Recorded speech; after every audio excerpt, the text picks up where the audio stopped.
નમસ્કાર વિદ્યાર્થી મિત્રો, આજે આપણે ધોરણ 11 માં ચેપ્ટર નંબર 10 માં અર્ધીકરણ વિશે આપણે ચર્ચા કરીશું. હવે વિદ્યાર્થી મિત્રો, આગળના લેક્ચરમાં આપણે સમવિભાજન વિશે ચર્ચા કરી ગયા હતા.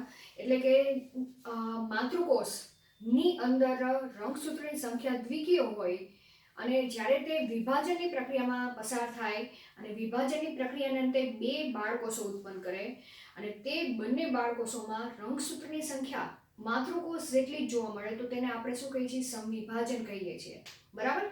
હવે વાત આવી કે સમવિભાજનનું શું મહત્વ છે. તો સમવિભાજનનું મહત્વ ખાસ કરીને જોવા જઈએ તો કોષોની વૃદ્ધિ થાય તો કોષોની વૃદ્ધિની સાથે સાથે જો સમાન પ્રમાણમાં કોષરસ અને કોષ કેન્દ્રોનું વિભાજન ન થાય તો જે બહુકોષીય સજીવ દેહના નિર્માણની પ્રક્રિયા થવી જોઈએ તે થઈ શકતી નથી. બરાબર. અને પણ તેની સાથે સાથે જો બીજા પોઈન્ટ ઓફ વ્યૂ વિશે આપણે ચર્ચા કરવા જઈએ કે કોષોના સમારકામ માટે કોષ વિભાજનની પ્રક્રિયા થવી જરૂરી છે. બરાબર. તો સમારકામની દ્રષ્ટિએ આપણે જોવા જઈએ તો ઘણી વખત આપણે આગળ પણ ચર્ચા કરી ગયા છીએ કે અધિચ્છદીય સ્તરના કોષો વારંવાર કેવા થતા જાય છે? નાશ પામતા જાય છે.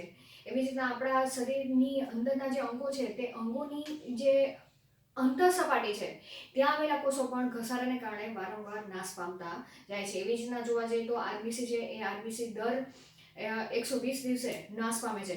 તો એવા સંજોગોમાં જે કોષો નાશ પામે છે તેની સામે નવા કોષોના સર્જનની પ્રક્રિયા જે થાય છે તે કોષો પણ જે નાશ પામેલા કોષો છે તેના જેવા જ તે નિર્માણ પ્રક્રિયા થવાની પ્રક્રિયા થવી જોઈએ. એટલે તે સમયે સમવિભાજનની પ્રક્રિયા એક મહત્વનો ભાગ ભજવે છે. બરાબર. તો એ આપણે ચર્ચા કરી ગયા હતા. હવે વાત આવી અર્ધીકરણની પ્રક્રિયા. તો ઘણા કોષો એવા છે કે જે અર્ધ વિભાજનની પ્રક્રિયામાં પસાર થતા હોય છે. આગળની જે આપણે વિભાજનની પ્રક્રિયા જોઈ તે કેવી રીતે સમવિભાજનની એટલે સરખા પ્રમાણમાં માતૃકોષ જેવા જ તે બે બાળકોષો ઉત્પન્ન થાય છે.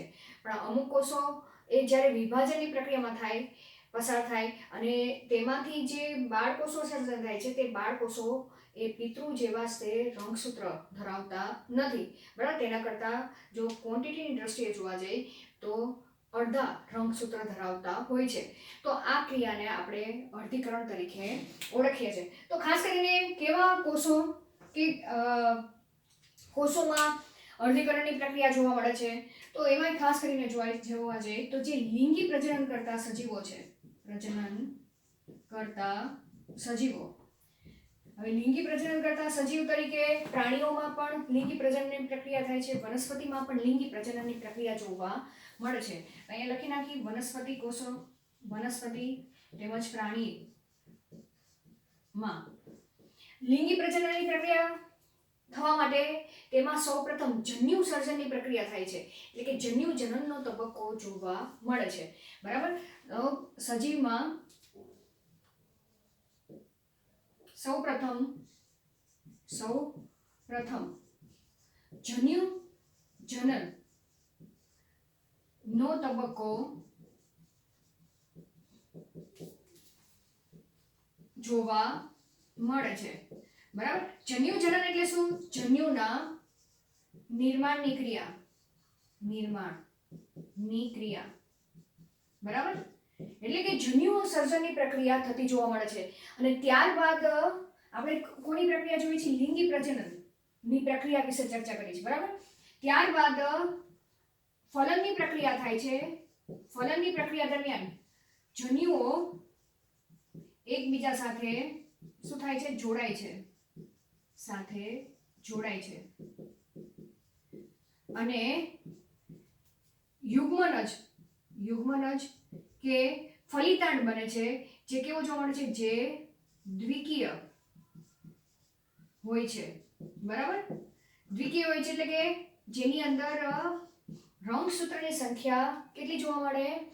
2n પ્રમાણમાં જોવા મળે. જો આપણે મનુષ્ય કોષની વાત કરી તો મનુષ્ય કોષમાં જે જન્યુ કોષો હોય છે એટલે કે જન્યુઓના નિર્માણની પ્રક્રિયા જન્યુ બને છે. માનો કે સ્ત્રીની અંદર અંડકોષ બને છે, નરની અંદર શુક્રકોષ બને છે.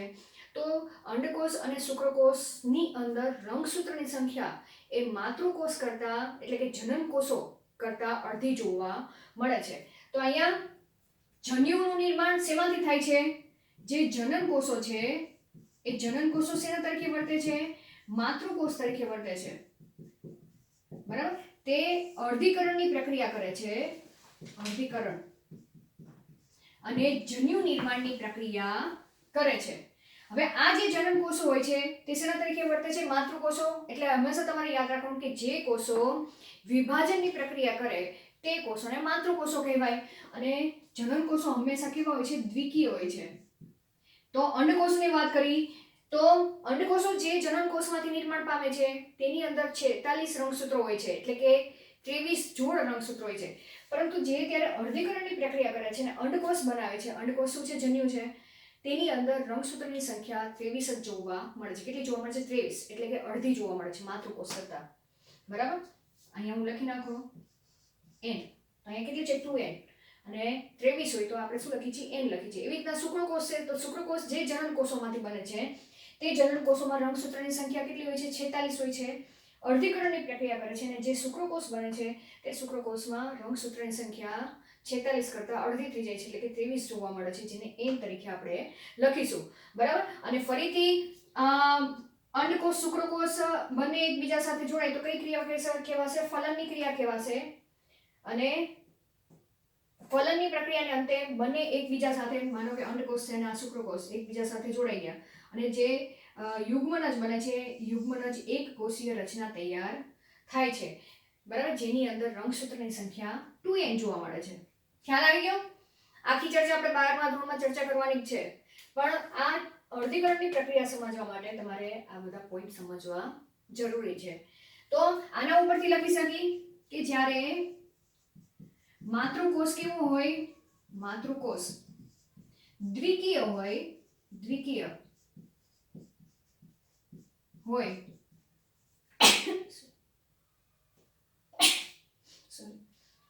અને વિભાજનની પ્રક્રિયાને અંતે, વિભાજનની ક્રિયાને અંતે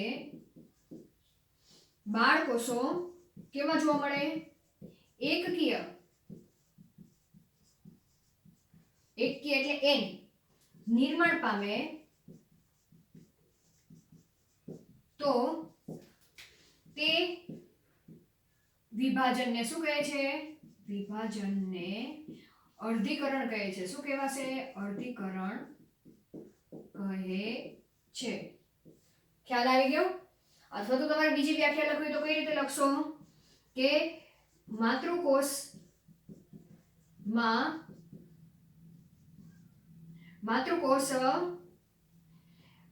વિભાજનની પ્રક્રિયાને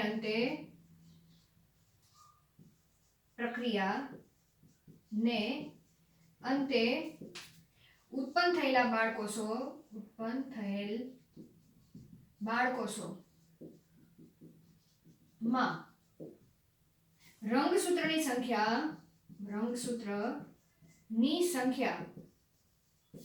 માતૃકોષ કેટલી? માતૃકોષમાં રહેલ રંગસૂત્ર કરતા કેટલી જોવા મળે? અડધી જોવા મળે. કરતા અડધી હોય તો તે વિભાજનને શું કહે છે? અર્ધીકરણ કહે છે. ખ્યાલ આવી ગયો?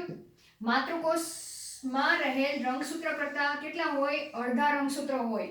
બરાબર? બાળકોષોમાં તો તેવા પ્રકારના વિભાજનને અર્ધીકરણ કહે છે. તો અહીંયા અર્ધીકરણની પ્રક્રિયામાં જે કોષ પસાર થાય છે એ અર્ધીકરણની પ્રક્રિયાના અંતે 4 બાળકોષો ઉત્પન્ન થાય છે. તો આપણે પહેલા તો તેની વિશેષતા વિશે ચર્ચા કરી નાખી કે કયા કયા ભાગો જોવા મળે છે, કેટલા તબક્કામાં અર્ધીકરણની પ્રક્રિયા પૂર્ણ થાય છે તેના વિશે ચર્ચા કરી. ત્યારબાદ આપણે સમગ્ર અર્ધીકરણની પ્રક્રિયા વિશે ચર્ચા કરીશું. તો સૌથી પહેલા તો વ્યાખ્યા તમને ખબર હોવી જોઈએ. કોની અંદર અર્ધીકરણની પ્રક્રિયા થાય છે? માત્ર જનન કોષોમાં. બરાબર? તે ઇન ધ શોર્ટ આખી પોઈન્ટનો મતલબ શું કે જનન કોષો એટલે જન્યુ કોષોમાં જ અર્ધીકરણની પ્રક્રિયા થાય છે, ક્રિયા જોવા મળે છે. બરાબર? બાકી જે દૈહિક કોષો છે કે જે શરીર દેહનું બંધારણ તૈયાર કરે છે તેની અંદર અર્ધીકરણની પ્રક્રિયા નથી, તેની અંદર સમવિભાજનની પ્રક્રિયા થાય છે. બરાબર? હવે આપણે તેની વિશેષતા વિશે ચર્ચા કરી. આપણે અર્ધીકરણની વિશેષતા વિશે ચર્ચા કરી નાખી. વિશેષતા, બરાબર, કે અર્ધીકરણની પ્રક્રિયામાં શું જોવા મળે છે તે ખાલી સંક્ષિપ્તમાં આપણે ચર્ચા કરી નાખી. એક તો અર્ધીકરણની ક્રિયા, આ ક્રિયામાં શું જોવા મળે છે? કોષ કેન્દ્ર વિભાજન અને કોષ વિભાજનની પ્રક્રિયા, કોષ વિભાજનની ક્રિયા કેવી જોવા મળે છે? ક્રમિક જોવા મળે છે. ક્રમિક જોવા મળે છે. એટલે કે પહેલા તો કોષ કેન્દ્ર વિભાજનની પ્રક્રિયા થાય છે અને ત્યારબાદ કોષ વિભાજનની પ્રક્રિયા, એટલે કે બાળકોષો છૂટા પડવાની પ્રક્રિયા જોવા મળે છે. બરાબર, જેમ કે તેને અર્ધીકરણ એટલે કે બે પ્રક્રિયા ચાલે છે. બરાબર, ક્રમિક બે પ્રક્રિયાને અંતે અર્ધીકરણની પ્રક્રિયા પૂર્ણ થાય છે. તો જે પહેલી પ્રક્રિયા છે તેને આપણે અર્ધીકરણ 1 તરીકે ઓળખીશું. અર્ધીકરણ 1. અને જે કોષ વિભાજનની પ્રક્રિયા એટલે કે બાળકોષો છૂટા પડવાની પ્રક્રિયા થાય છે છેલ્લે અંતમાં, બરાબર, તેને આપણે કોષ વિભાજનની પ્રક્રિયાને અર્ધીકરણ 2 ની ક્રિયા કહીશું, કહે છે. બરાબર, તો યાદ રાખવાનું છે સમવિભાજનની પ્રક્રિયા તો આખી પ્રક્રિયા કેવી રીતે સળંગ હતી. જ્યારે અર્ધીકરણની પ્રક્રિયા એટલે કે માતૃકોષમાંથી બાળકોષો જે બનવાની પ્રક્રિયા 2 તબક્કામાં પૂર્ણ થાય છે. હવે વાત કરી કે અહીંયા તો 2 ચરણમાં આ એક આખી પ્રક્રિયા પૂર્ણ થાય છે, પરંતુ જે ડીએનએ સ્વયંજનનની પ્રક્રિયા એટલે કે આંતરાવસ્થાનો તબક્કો માત્ર અર્ધીકરણ 1 દરમિયાન જ જોવા મળે છે. બરાબર, એટલે તમને કદાચ એમ થાય કે અર્ધીકરણ 1 ની પ્રક્રિયામાં તે ડીએનએ નું સ્વયંજનન થતું હોય, અર્ધીકરણ 2 ની પ્રક્રિયામાં પણ ડીએનએ નું સ્વયંજનન થતું હોય, એવું થતું નથી. માત્ર આખી જે પ્રક્રિયા છે, આખી પ્રક્રિયા સળંગ છે કે આ પ્રક્રિયા પૂર્ણ થાય પછી તરત જ આ પ્રક્રિયા ચાલુ થઈ જશે. બરાબર, પરંતુ જે ડીએનએ નું સ્વયંજનન છે એ માત્ર એક જ વખત થાય છે. બરાબર, તો અહીંયા આપણે લખી શકીએ એ પણ કયા તબક્કા દરમિયાન જોવા મળશે? અહીંયા જ જોવા મળશે અર્ધીકરણ 1 માં. તો અહીંયા લખી નાખી અર્ધીકરણ 1 દરમિયાન, અર્ધીકરણ 1 પહેલા, બરાબર, આંતરાવસ્થા એટલે અર્ધીકરણ 1 માં લખો. બરાબર, અર્ધીકરણ 1 માં આંતરાવસ્થા જોવા મળે છે અને એ જ તબક્કા દરમિયાન ડીએનએ નું સ્વયંજનન થાય છે. સ્વયંજનન થાય છે. તેથી માત્ર એક જ વખત, બરાબર, એક જ વખત ડીએનએ નું સ્વયંજનન થાય છે.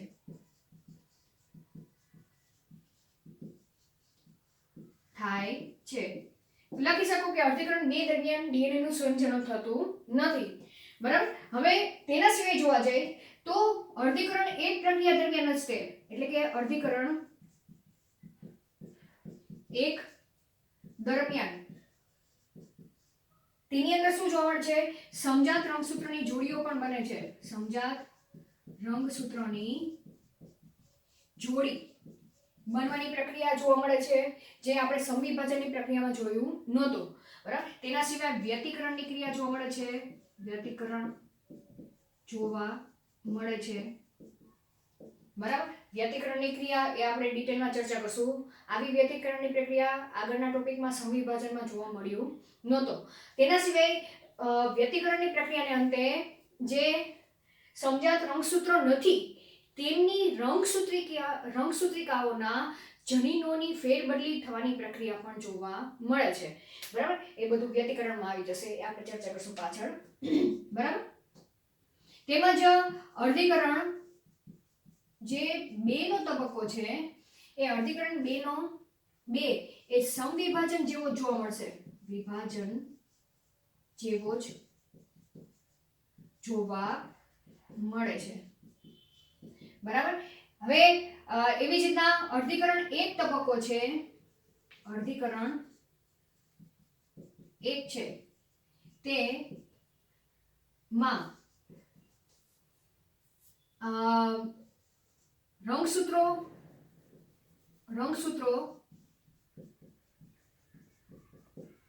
એટલે કે અર્ધીકરણ 1 ની પ્રક્રિયામાં શું જો એ શેના જેવું જોવા મળે છે? અર્ધ સૂત્રી ભાજન જેવો જોવા મળે છે. તમારે આ પોઈન્ટ યાદ રાખવો પડશે. આ પોઈન્ટનો મતલબ જ્યારે આપણે ચર્ચા કરશું ને આ ટોપિક ત્યારે તમને સરખી રીતના સમજાઈ જશે કે અર્ધીકરણ 1 નો તબક્કો જ્યારે ચાલુ થાય છે ત્યારે જે માતૃકોષ છે તેમાંથી ઉત્પન્ન થયેલા બે બાળકોષો ઉત્પન્ન થશે. તે બંને બાળકોષોમાં રંગસૂત્રની સંખ્યા માતૃકોષ કરતાં અડધી જોવા મળશે. તેથી અર્ધીકરણ 1 નો તબક્કો એ અર્ધસૂત્રી ભાજન તરીકે ઓળખવામાં આવે છે. હવે આ જે અર્ધીકરણ 1 ની પ્રક્રિયાને અંતે ઉત્પન્ન થયેલા જે બે બાળકોષો છે તે બે બાળકોષો અર્ધીકરણ 2 ના તબક્કામાં દાખલ થશે અને તે બે બાળકોષોમાંથી 4 બાળકોષો વિભાજન પામે છે અને તેમાં રંગસૂત્રની સંખ્યા એ બે માતૃકોષ હતા બાળકોષો હતા તેના જેટલી જ જોવા મળે છે રંગસૂત્રની સંખ્યા. તેથી અર્ધીકરણ 2 નો તબક્કો એ સમવિભાજન તરીકે તેને ઓળખવામાં આવે છે કે સમસૂત્રી ભાજન તરીકે તેને ઓળખવામાં આવે છે. બરાબર. તો અહીંયા સમવિભાજન લખી શકો અથવા તો સમસૂત્રી ભાજન પણ તમે લખી શકો. ખ્યાલ આવી ગયો? હવે અહીંયા લખી શકો કે અર્ધીકરણ 2 ની પ્રક્રિયાને અંતે 4 બાળકોષો જે કેવા છે એકકીય બાળકોષો તમે લખી શકો. બરાબર. કેવા? એકકીય એટલે n બાળકોષો ઉત્પન્ન થાય છે.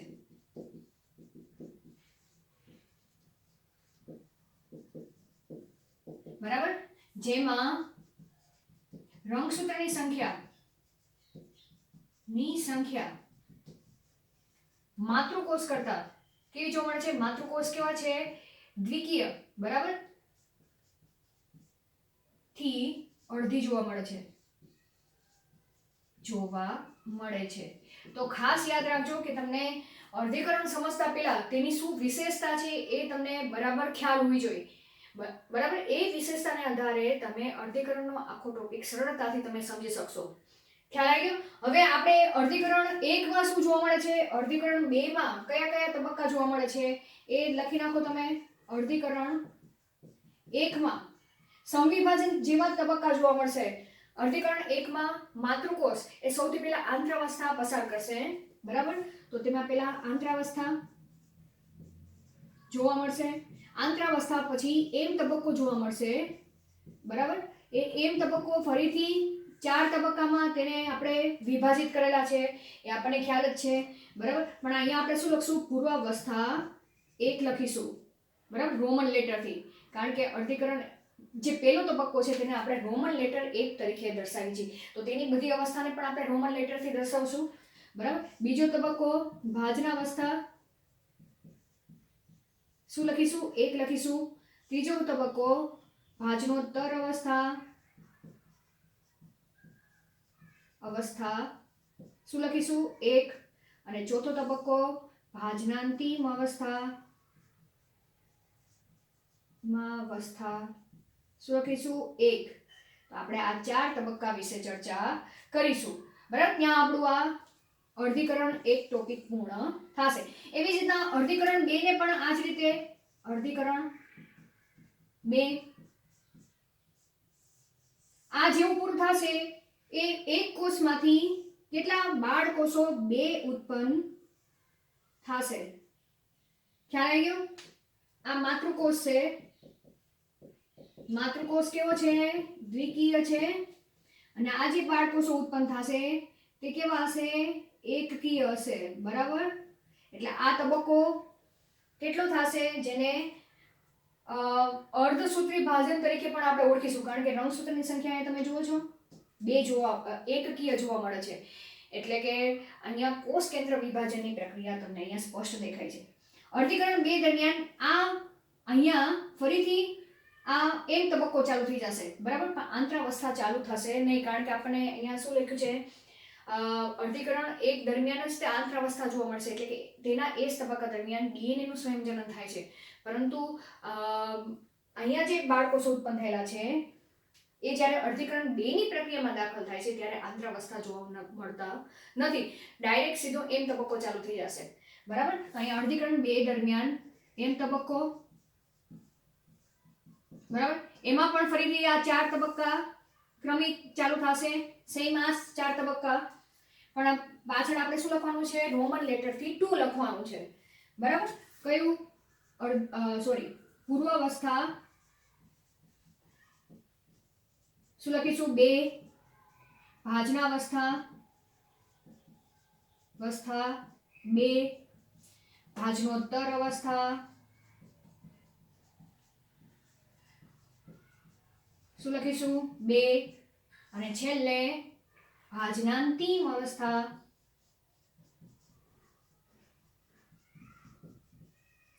આગળ શું લખીશું, 2, અને છેલ્લે કોષ રસ વિભાજન, કોષ રસ વિભાજન, બરાબર. અને તે અંતે 4 એકકીય કોષો ઉત્પન્ન થશે. ખ્યાલ આવી ગયો? તો આ રીતે અહીંયા તમે જોશો તો આ જે માતૃકોષ હતા તે માતૃકોષ આખી અર્ધીકરણની પ્રક્રિયામાંથી પસાર થશે અને 4 બાળકોષો સર્જનની પ્રક્રિયા કરે છે. તો હવે, બરાબર, તો અહીંયા તમે સ્પષ્ટ તમને દેખાય છે આ 2 બાળકોષો અર્ધીકરણની એક પ્રક્રિયાના અંતે ઉત્પન્ન થયા છે, પણ કોષરસ વિભાજન થયું નથી. હવે આ બાળકોષો અર્ધીકરણ 2 ના તબક્કામાં ડાયરેક્ટ એમ તબક્કામાં પસાર થશે, એટલે કે પૂર્વાવસ્થામાંથી પસાર થશે, પૂર્વાવસ્થા 2 માંથી, પછી પૂર્વાવસ્થા 2 પૂર્ણ થાય એટલે ભાજનાવસ્થા 2 માંથી પસાર થશે, ભાજનોત્તર અવસ્થા 2 માંથી પસાર થશે, ભાજનાંતિમ અવસ્થા 2 માંથી પસાર થશે, અને કોષરસ વિભાજન કરશે ત્યારે તેમાં રંગસૂત્રની સંખ્યા આ બંને માતૃકોષ જેવી જ જોવા મળે છે. આમાં કેટલા હતા? n હતા. તો ઉત્પન્ન થયેલા 4 કોષો છે તેમાં પણ કેટલા જોવા મળે છે? n જ જોવા મળે છે. તેથી અર્ધીકરણ 2 તબક્કાને આપણે શું કીધું છે? સમસૂત્રી ભાજન તરીકે ઓળખવામાં આવે છે. ખ્યાલ આવી ગયો? એટલે સમવિભાજન અને અર્ધીકરણ તમારે શેને આધારે સમજવાનું છે? માતૃકોષમાં કેટલું રંગસૂત્ર હતું, ઉત્પન્ન થયેલા બાળકોષોમાં કેટલા રંગસૂત્ર જોવા મળે છે, બરાબર. સરખા જોવા મળે તો તે વિભાજનને સમવિભાજન કહેવાનું, અને જો અડધા જોવા મળે તો તે વિભાજનને અર્ધીકરણ તરીકે ઓળખવામાં આવે છે. ખ્યાલ આવી ગયો? તો અહીં આપણે અર્ધીકરણની વિશેષતા વિશે ચર્ચા કરી. હવે આગળના લેક્ચરમાં આપણે ક્યાંથી ચાલુ કરશું? અર્ધીકરણ 1 તબક્કાથી ચાલુ કરશું. આંતરાવસ્થા સમજવાની જરૂર નથી. આંતરાવસ્થા આગળ આપણે ચર્ચા કરી ગયા, G1 તબક્કો, S તબક્કો, G2 તબક્કો જેવું જ જોવા મળશે. ડાયરેક્ટ આપણે અર્ધીકરણનો પૂર્વાવસ્થા 1 વિશે ચર્ચા કરીશું. Thank you.